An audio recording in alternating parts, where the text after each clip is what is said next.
더불어민주당 당대표에 도전한 이낙연 의원은 26일 2차 긴급재난지원금 지급 문제에 대해 막상 돈을 줬는데 소비하러 다니다 사태가 더 악화되면 어떡하냐고 부정적인 입장을 내비쳤다.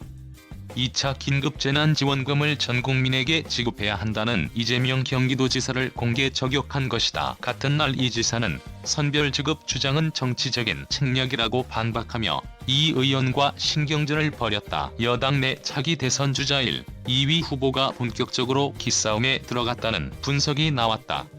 이낙연 돈 줘서 소비하면 어떻게 하냐?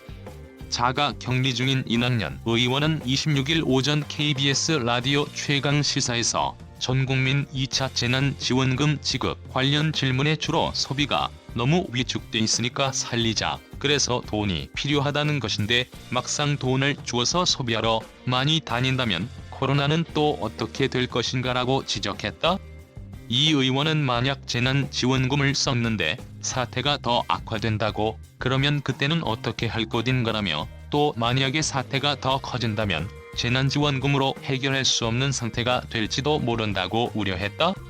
이어 그런 것을 감안하지 않고 재난지원금 방법이나 액수 먼저 따진다는 것은 옳지 않다면서 올 봄과 지금은 상황이 많이 다르다고 부연했다. 4차 추가 경정 예산안 편성을 두고는 조금 더 지켜보고 판단하자는 생각을 정부가 가지고 있고 그 판단은 옳다고 생각한다며 신중론을 폈다. 이 의원은 앞서 24일 입장문을 통해 어려운 분들을 더 돕는 차등 지원이 맞다고 했다. 이재명 선별지급 주장은 정치적 책략 비슷한 시각. 이재명 지사는 CBS 김현정의 뉴스쇼에서 이낙연 의원의 선별지급 주장을 정치적 책략이라고 지적했다. 경기도는 지난 24일 청와대와 총리실에 전 국민에게 1인당 30만 원의 재난지원금을 지원하자는 내용의 건의문을 전달했다. 이재명 지사는 부자들 입장에서 내심 나는 혜택도 못 받는데 왜 자꾸 세금만 내야 되나 하는 조세저항이 생기게 되고 당연히 정책 자체를 어떤 이유를 대서든 반대하게 된다며 그러니까 미래통합당이 이 점을 잘 활용하고 있는 것이고 저는 이게 정치적 책략이라고 본다고 설명했다.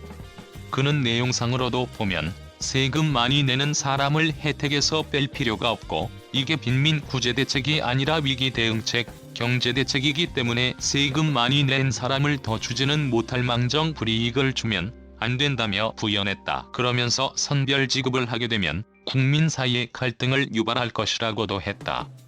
이낙연 이재명 지지도 격차 0.2%p? 현재 이 의원과 이 지사는 오차범위 내에서 차기 대선 주자일 2위를 다투고 있다. 26일 여론조사 전문기관 RN서치가 데일리한 의뢰로 차기 정치 지도자 적합도를 조사한 결과 두 후보의 지지도 차이는 0.2%p에 불과했다. 1위인 이낙연 의원은 23.3%, 2위 이재명 경기지사는 23.1%의 지지도를 각각 얻었다. 이 조사는 지난 23에서 25일 18세 이상 성인 남녀 1072명을 상대로 이루어졌다. 전체 응답률은 5.1%이며 표본 오차는 95% 신뢰 수준의 플러스 마이너스 3.0%p다. 여론조사 관련 자세한 내용은 중앙선거 여론조사 심의위원회 홈페이지를 참조하면 된다. 지난 14일 한국갤럽이 발표한 조사에서는 이재명 지사가 19%를 얻어 17%를 얻은 이낙연 지사를 처음으로 앞섰다. 라이브러리 댓글 작성을 위해 자바스크립트를 활성화해주세요.